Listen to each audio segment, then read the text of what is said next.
नमस्कार प्रिय विद्यार्थियों, मैं राजेश सोनी आप सभी का सोनी मैथमेटिक्स क्लासेस में हार्दिक स्वागत करता हूं। लास्ट लेक्चर में अपन ने डिस्कस किया था किसी अवयव का प्रतिलोम कैसे ज्ञात करते हैं और साथ ही साथ किसी फलन का प्रतिलोम कैसे ज्ञात किया जा सकता है। तो आज इससे रिलेटेड अपन कुछ एग्जाम्पल हैं वे डिस्कस करेंगे और इससे पहले अपन इसको थोड़ा सा वापस से रिपीट कर लेते हैं कि जैसे मान लीजिए आपको दिया गया है कि यह समुच्चय ए है, यह समुच्चय बी है। ए से बी में परिभाषित फलन कोई एफ हो, ए में एक अवयव ए है जिसका जो संबंध होता है वह बी से हो, तो इसे अपन लिखते हैं f a is equal to b. Okay, आप सभी को मालूम है कि जब एफ पे अपन ने ए को अप्लाई किया तो ए की जो इमेज है वह बी है, मतलब एफ ए की जो वैल्यू है वह बी के बराबर होती है। अब यदि अपन एफ इनवर्स ज्ञात करना चाहें, यहाँ से एफ इनवर्स के लिए वैल्यू निकालना चाहें अवयव के लिए, तो आप इसे इस प्रकार लिख सकते हैं कि जो एफ इनवर्स है, चूंकि एफ इनवर्स है वह बी से ए में डिफाइन किया जाता है, तो आप इसका जो डायग्राम बनाएंगे वह होगा इस प्रकार कि यह बी है, यह ए है, बी से ए में डिफाइन जो फंक्शन है वह एफ इनवर्स है, बी में जो एलिमेंट था वह बी था और इसमें जो एलिमेंट है वह ए है। तो यहाँ पर अब आप देख पा रहे हैं कि एफ इनवर्स पे जब अपन बी को अप्लाई कर रहे हैं तो हमें ए प्राप्त हो रहा है। तो इसी चीज को ध्यान में रखते हुए आज का जो हमारा एग्जाम्पल है 7 और 8 उसे अपन डिस्कस करेंगे। तो देखिए कि जो एफ इनवर्स के साथ जो वैल्यू दी जाती है वह हमेशा सह प्रांत से होती है, अर्थात समुच्चय बी से। तो इसलिए हमें यहाँ पर ये जो क्वेश्चन है इनके अनुसार जो ए है वह फाइंड करना है कि इन क्वेश्चन में जो ए है वह क्या होगा, अर्थात प्रांत से इसका पूर्व प्रतिबिंब ज्ञात करना है। तो इसके लिए अपन लिखेंगे कि इसका जो सॉल्यूशन है वह इस प्रकार होगा, माना f inverse 8 is equal to x. यह अपन ने मान लिया कि जो 8 अवयव 8 है उसका पूर्व प्रतिबिंब x है, इसलिए इसे आप लिख सकते हैं f x is equal to 8। Okay, अब आपको क्वेश्चन में एफ एक्स की वैल्यू दी गई है तो आप वह वैल्यू पुट कीजिए। तो प्रश्न से मान रखने पर तो यह होगा x square plus 5x plus 9 is equal to 8। इसे आप लिखेंगे x square plus 5x plus 1 is equal to 0। जब 8 को इस साइड में लेके आएंगे तो 9 माइनस 8 करेंगे 1 होगा। अब हमें यहाँ पे इसे और फर्दर सॉल्व करना है, तो इसे आगे सॉल्व करने के लिए आप देखिए कि यहाँ पर इसके जो 5x है उसके गुणनखंड नहीं होते हैं, इसलिए अपन यहाँ पर जो द्विघाती सूत्र होता है उसका प्रयोग करेंगे कि जो a की वैल्यू है वह 1 है, b की वैल्यू 5 है और c की जो वैल्यू है वह भी 1 है। तो अतः x is equal to minus b plus minus root b square minus 4ac upon 2a। यह जो फॉर्मूला होता है इसे प्रयोग में लेंगे। तो यहाँ पर जब आप वैल्यू पुट करेंगे तो यह होगा -5 प्लस माइनस 5 का बी स्क्वायर मतलब 25 माइनस 4 इंटू 1 इंटू 1 बटा 2 इंटू 1। तो यह होगा x is equal to -5 plus minus root 25 minus 4 upon 2 is equal to x is equal to -5 plus minus root 21 by 2। तो यहाँ से आप इसे लिखेंगे कि जो x की दो वैल्यू प्राप्त हो रही है, एक तो है -5 प्लस रूट 21 और एक हो जाएगा -5 माइनस रूट 21। तो अतः f inverse 8 is equal to, यहाँ पर हमें दो पूर्व प्रतिबिंब मिल रहे हैं 8 के लिए, तो वह है -5 plus root 21/2 comma -5 minus root 21/2। तो यह तो वैल्यू थी, वह थी f इनवर्स 8 की। नेक्स्ट अब हमें वैल्यू फाइंड करनी है, वह होगी f इनवर्स 9 की। तो इसी प्रकार आप लिखेंगे कि इसी प्रकार माना f inverse 9 is equal to x। तो f(x) की जो वैल्यू है इस बार हो जाएगी 9 और परसेंट से f(x) की जो वैल्यू दी गई है वह है x² plus 5x plus 9 is equal to 9। 9 से 9 कैंसिल और नेक्स्ट लाइन जो बनेगी वह होगी इस प्रकार से। x जब आप यहाँ से कॉमन लेंगे तो यहाँ से आप इसे सोल्व करेंगे तो हमें मिलेगा x की जो वैल्यू जो वे हैं 0 एंड -5। तो अतः f इनवर्स 9 जो होगा उसके भी दो पूर्व प्रतिबिंब है, वे हैं 0 एंड -5। तो इसे वापस से एक बार देखें आप किस प्रकार से अपन ने इसे सॉल्व किया, और यह जो हमारा कॉन्सेप्ट था इसे भी समझते हुए इस क्वेश्चन को सॉल्व किया गया है। सेम क्वेश्चन है, क्वेश्चन नंबर 8, एग्जाम्पल नंबर 8। तो आप देखिए कि यहाँ पर भी अपन लिखेंगे इसका जो सॉल्यूशन होगा, माना f inverse -5 is equal to x। तो यहाँ से f(x) की जो वैल्यू हो जाएगी वह होगी -5, f इनवर्स है वो x की साइड जाएगा तो f(x) बन गया। अब आप यहाँ से देखिए कि क्वेश्चन में f(x) की वैल्यू दी गई है x² प्लस 1 और बराबर में -5, तो x² की वैल्यू -6 आई, जो कि संभव नहीं है। अतः हमें x की कोई वैल्यू प्राप्त नहीं हो रही है, इसलिए f इनवर्स -5 में कोई भी पूर्व प्रतिबिंब विद्यमान नहीं है, अर्थात यह एक रिक्त समुच्चय है। नेक्स्ट जब आप इसे सॉल्व करेंगे तो नेक्स्ट आपको दिया गया है कि वैल्यू चाहिए हमें f इनवर्स 26 की। तो f inverse 26 is equal to x, और जब f इनवर्स को उस साइड में लेके जाएंगे तो f(x) इज इक्वल टू 26 और इसे और फर्दर सॉल्व करेंगे। x² plus 1 is equal to 26, x² is equal to 25 और x इज इक्वल टू आपको मिला ±5। तो अतः f इनवर्स जो 26 है उसके हमें दो पूर्व प्रतिबिंब मिले और वे हैं -5 एंड +5। अर्थात यदि आप इसे चित्र के द्वारा व्यक्त करना चाहें तो वह इस प्रकार से होगा कि यदि f लें तो आप इसे इस प्रकार समझ सकते हैं कि यह जो 26 था इसके जो दो पूर्व प्रतिबिंब मिले वे हैं -5 और +5। और यदि f इनवर्स की बात करें तो यहाँ पर डायरेक्शन को इसी तरफ से रखेंगे, और यदि अपन f इनवर्स की बात करें तो f इनवर्स है वह भी सेम चीज़ को ही डिनोट कर रहा है, -5 और यह है +5। इसके बाद नेक्स्ट जो क्वेश्चन है वह डिस्कस करते हैं।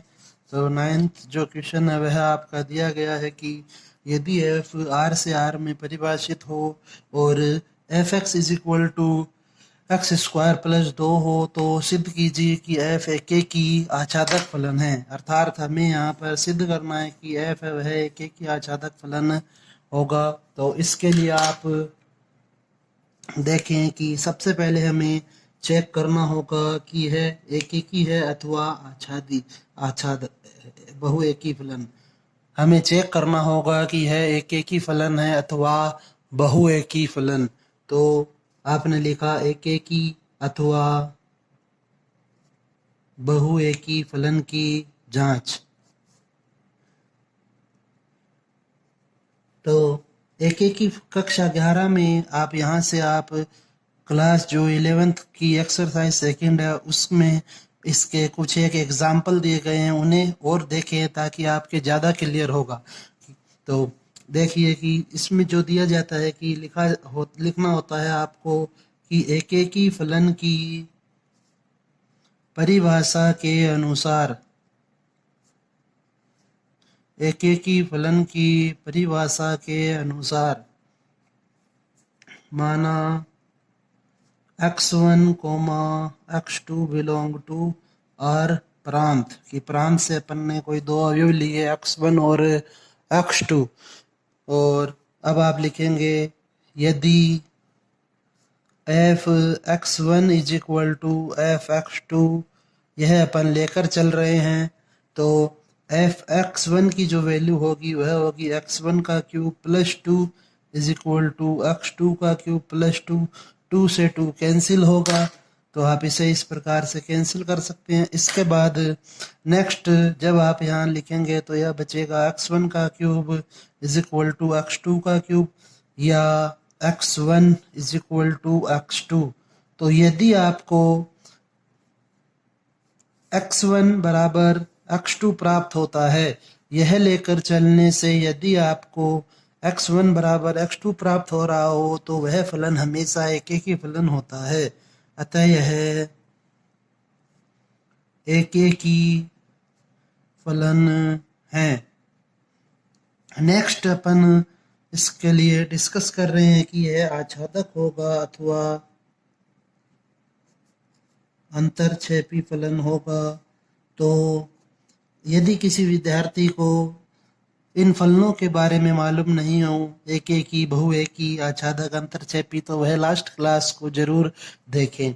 तो यहाँ पर अब आपको लिखना होता है जब भी आप आच्छादक या अंतरक्षेपी फलन की जांच करते हैं तो अपन समुच्चय B के आधार पर करते हैं अथवा सहप्रांत।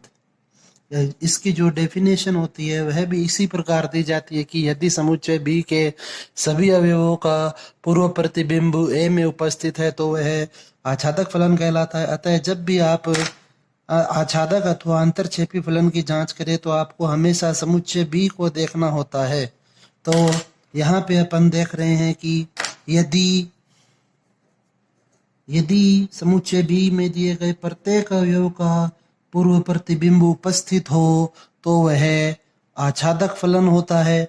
और यदि समुच्चय B में कम से कम एक अवयव ऐसा विद्यमान हो जिसका पूर्व प्रतिबिंब नहीं हो तो उसे अपन अंतरक्षेपी फलन कहते हैं।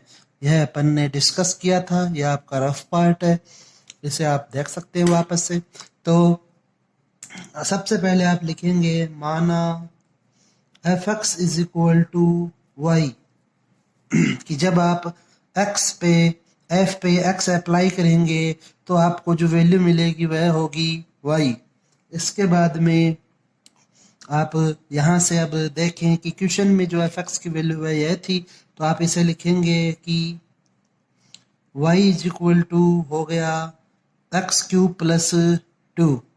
ओके, अब जब भी आप आच्छादक अथवा अंतरक्षेपी फलन की जांच करते हैं तो हमें वैल्यू है वह रखनी होती है y की कि अपन इसे इस प्रकार लिखते हैं x belong to a, y belong to b। अर्थात y की जो वैल्यू होती है उसके आधार पर अपन यह निर्णय लेते हैं कि यह आच्छादक होगा अथवा अंतरक्षेपी। तो आप इसे जो यह जो इक्वेशन है इसे y के फॉर्म में चेंज करें तो अपन इसे लिखेंगे x cube is equal to y minus two या x is equal to y minus two to the power whole power 1/3। ओके, यहाँ इसे अपन मान लेते हैं इक्वेशन फर्स्ट। तो अब हमें चेक करना है कि यह आच्छादक है या अंतरछेपी, तो अपन y के लिए कुछ एक एग्जाम्पल लेंगे। तो चूंकि यह x को डिनोट कर रहा है और ये y को, तो जो इस क्वेश्चन में फलन के प्रांत और सह प्रांत है वे r को व्यक्त कर रहे हैं। तो आप यहाँ पे लिखेंगे माना y इज इक्वल टू 5, तो x इज इक्वल टू आपको प्राप्त होगा 5 minus 2 to the whole power 1/3 means 3 to the power 1/3। तो यह एक, चूंकि यह एक वास्तविक संख्या है अर्थात यह प्रांत में उपस्थित होगी। इसी प्रकार यदि आप y की जो वैल्यू है वह 10 लें तो x इज इक्वल टू आपको प्राप्त होगा 10 minus 2 to the whole power 1/3 अर्थात यह और यह बनेगा 2।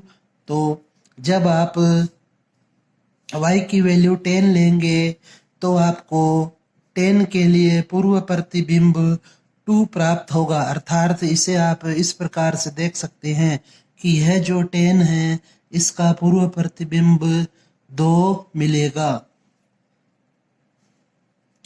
इसी प्रकार यदि अपन और एग्जाम्पल लेना चाहें तो ले सकते हैं, जैसा कि एक एग्जाम्पल और ले लें। यदि y इज इक्वल टू, यदि y की वैल्यू अपन लें 29 तो x की जो वैल्यू है वह होगी 29 minus 2 to the whole power 1/3। 27 की whole power 1/3 means 3 belong to r अर्थात जब आप 29 के लिए 29 के लिए पूर्व प्रतिबिंब देखेंगे तो वह आपको 3 मिलेगा। तो यह भी r को डिनोट कर रहा है। तो r के प्रत्येक मान का पूर्व प्रतिबिंब है यहाँ पर। तो चूंकि y के प्रत्येक अवयव का पूर्व प्रतिबिंब उपस्थित है, इसलिए यह आच्छादक फलन है। ये देखिए आपने यहाँ पर चित्र के अनुसार भाषा लिखी कि y के प्रत्येक मान का पूर्व प्रतिबिंब उपस्थित है, इसलिए यह आच्छादक फलन है। अब साथ ही साथ यहाँ पर आप देखेंगे कि जो आपने fx is equal to y लिखा था वहाँ से ही इसी के सामने आप लिखें कि x इज इक्वल टू होगा f इनवर्स y।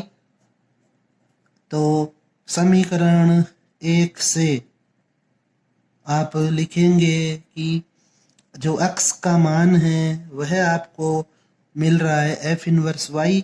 तो f inverse y is equal to y minus 2 to the whole power 1/3। y के स्थान पर x रखने पर, तो जब आप y के स्थान पर x रखेंगे तो आपको मिलेगा f inverse x is equal to x minus 2 to the whole power 1/3। तो यह हमारा इस क्वेश्चन में जो प्रतिलोम फलन पूछा गया है वह है। तो इस प्रकार से यह क्वेश्चन अपन ने सॉल्व किया। इस क्वेश्चन को आप एक बार विशेष रूप से वापस से हल करेंगे क्योंकि यहाँ पर यह आपका क्लास 11 से रिलेटेड मैटर है। तो इसे आप वापस से देखिए और साथ में ही कक्षा 11 के जो सेकंड एक्सरसाइज में कुछ एग्जाम्पल है इनसे रिलेटेड उन्हें भी आप वापस से जरूर देखें। इसके बाद अब अपन डिस्कस करते हैं आज की क्लास में जो लास्ट एग्जाम्पल है हमारा, वह है एग्जाम्पल नंबर 10। तो एग्जाम्पल नंबर 10 में कुछ इस प्रकार दिया गया है कि एफ है वह परिभाषित है क्यू से, क्यू में अर्थात परिमेय संख्याओं से परिमेय संख्याओं में। एफ एक्स की जो वैल्यू है वह यह है, और जी जो फंक्शन है वह भी क्यू से क्यू में डिफाइन है। आपको सत्यापन करना है कि गोफ इनवर्स वह F inverse of ji inverse के बराबर होगा। सत्यापन करना है अर्थात एलएचएस और आरएचएस दोनों ज्ञात करने होंगे। तो सबसे पहले आप यहाँ पर देखें कि जो एक चीज और आप यहाँ पर नोट करें, यदि यदि घात यदि x की घात विषम हो तो वह फलन हमेशा एकेकी आच्छादक होगा, निश्चित रूप से। नेक्स्ट अब अपन देखते हैं कि जो f और g जो फंक्शन है उनमें जो x है उनकी पावर जो है वह विषम है और एक है अर्थात रैखिक है, तो यह भी एक ही आच्छादक फलन होंगे। तो आप यहाँ पर इसे जो हमारी एक्सरसाइज है उसमें बड़ा क्वेश्चन है 2 नंबर का ही आता है, तो इसे अपन ज़्यादा डिटेल में डिस्कस नहीं करेंगे और आप इसे सीधा ही लिख सकते हैं कि चूंकि एफ व जी रैखिक फलन है इसलिए एफ व जी एकेकी आच्छादक होंगे। अतः एफ इनवर्स व जी इनवर्स ज्ञात किए जा सकते हैं। तो अपन यहाँ पर लिख लेते हैं एफ इनवर्स के लिए माना f x is equal to y. तो सब एक चीज यहाँ पर आप ध्यान रखें कि अपन जिस भी फलन का इन्वर्स ज्ञात करते हैं वह फलन हमारे क्वेश्चन में मौजूद होना चाहिए। तो एफ एक्स चूंकि प्रश्न में दिया गया है इसलिए आपने लिखा f x is equal to y. तो यहाँ से जब आप इसे और सॉल्व करेंगे तो एक्स की जो वैल्यू मिलेगी वह होगी एफ इनवर्स वाई। यह लास्ट में काम में आएंगी हमारे इस क्वेश्चन में ही। तो यहाँ से अब आप देखें कि प्रश्नानुसार यह बन जाएगा 2x is equal to y, और जो x की जो वैल्यू होगी वह होगी y बाई 2। अभी अपन ने लास्ट क्वेश्चन में डिस्कस किया था कि जब भी आप आच्छादक अथवा अंतरक्षेपी फलन को ज्ञात करते हैं तो हमें वहाँ पर उसे हमेशा y के पदों में लिखना होता है, x का जो मान होता है उसे। तो अब आप देखें कि चूंकि x की जो वैल्यू है वह f इनवर्स y है, तो इसलिए f इनवर्स y जो होगा वह होगा y बाई 2। y के स्थान पर x रखने से आपको मिलेगा f inverse x is equal to x by 2। इसे अपन मान लेते हैं इक्वेशन नंबर फर्स्ट। इसके बाद में जब अपन नेक्स्ट इसी का पार्ट डिस्कस करते हैं जी इनवर्स, तो जी इनवर्स के लिए आप अब लिखेंगे कि माना g x is equal to y, इसलिए एक्स इज इक्वल टू होगा जी इनवर्स वाई। और प्रश्नानुसार इसे लिखा जा सकता है कि x plus 2 is equal to y, और जो एक्स की वैल्यू होगी वह होगी वाई माइनस 2। एक्स है वह यहाँ से आप देखें कि एक्स है वह बराबर है जी इनवर्स वाई के, तो जी इनवर्स वाई की जो वैल्यू बनी वह होगी वाई माइनस 2। और जब वाई के स्थान पे आप एक्स रखेंगे तो यह बन गया g inverse x is equal to x minus 2। तो इस प्रकार से अपन एफ इनवर्स और जी इनवर्स ज्ञात करते हैं। अब आप आरएचएस के अनुसार लिखेंगे कि F inverse of ji inverse जो फलन है उस पे अपन यदि एफ एक्स को अप्लाई करें तो यह बना F inverse of ji inverse x, तो यह हो जाएगा F inverse of x minus two. और यह जो वैल्यू है यह आपको समीकरण एक में एक्स के स्थान पर रखनी है, क्योंकि यहाँ पर एफ इनवर्स दिया हुआ है, तो यह बनेगा x minus two upon two. यह वैल्यू है F inverse of ji inverse x की। इसे अपन मान लेते हैं इक्वेशन नंबर 3। अब आप LHS ज्ञात करें तो लिखें LHS के लिए। तो अब आप देखिए, चूंकि हमें LHS में जो इन्वर्स ज्ञात करना है वह गोफ का ज्ञात करना है, तो अभी अपन ने डिस्कस किया था कि जब किसी फलन का इन्वर्स ज्ञात किया जाता है तो उस फलन का मौजूद होना आवश्यक होता है। तो हमें यहाँ पर पहले गोफ फलन को ज्ञात करना होगा, गोफ एक्स। तो इसको आप लिखेंगे g ऑफ एफ एक्स, जो एफ एक्स की वैल्यू है वह है 2x। तो अब हमें वैल्यू चाहिए g ऑफ 2x की, तो चूंकि यहाँ पर g दिया गया है इस कारण से gx में x के स्थान पर 2x रखा जाएगा, तो यह बनेगा 2x प्लस 2।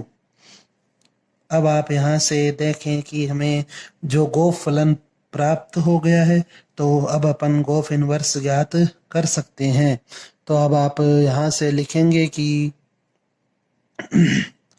और साथ ही साथ एक चीज का और यहाँ पे आप ध्यान दें कि हमारे पास यहाँ पर प्रमेय है कि यदि एफ व जी एक की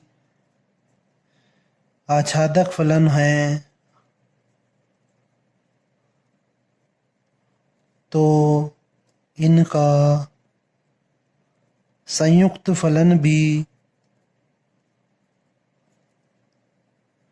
एक की आच्छादक होता है। तो इस कारण से गोफ इनवर्स भी ज्ञात कर सकते हैं। तो अब आप लिखेंगे कि माना g of x is equal to y, तो आपको यहाँ से मिलेगा x is equal to g of inverse y, और इसे आप लिखेंगे समीकरण 4। तो समीकरण 4 से 2x plus 2 is equal to y, तो यहाँ से आपको जो x की वैल्यू प्राप्त होगी वह है y माइनस 2 अपॉन 2, और जो x का जो मान था हमारे पास वह है गोफ इनवर्स y। तो जो गोफ इनवर्स y बना वह होगा y माइनस 2 अपॉन 2। अब आप इसके बाद में नेक्स्ट लिखेंगे, क्योंकि यहाँ पर जगह शेष है नहीं है, इस कारण आप नेक्स्ट लिखेंगे कि x y के स्थान पर x रखने पर y के स्थान पर x रखने पर, और लास्ट में आपको जब यहाँ पे आप x रखेंगे तो यह बनेगा g of inverse x is equal to x minus 2 upon 2। इसे इक्वेशन नंबर 5 मान लेंगे। तो इक्वेशन नंबर 3 और 5 के अनुसार LHS और RHS है इक्वल है। ओके, इन जो एग्जाम्पल नंबर 9 और 10 है उससे आप वापस से ज़रूर एक बार देखें ताकि आपको अच्छे से समझ में आए। ओके, अपने समय का सदुपयोग करें। धन्यवाद।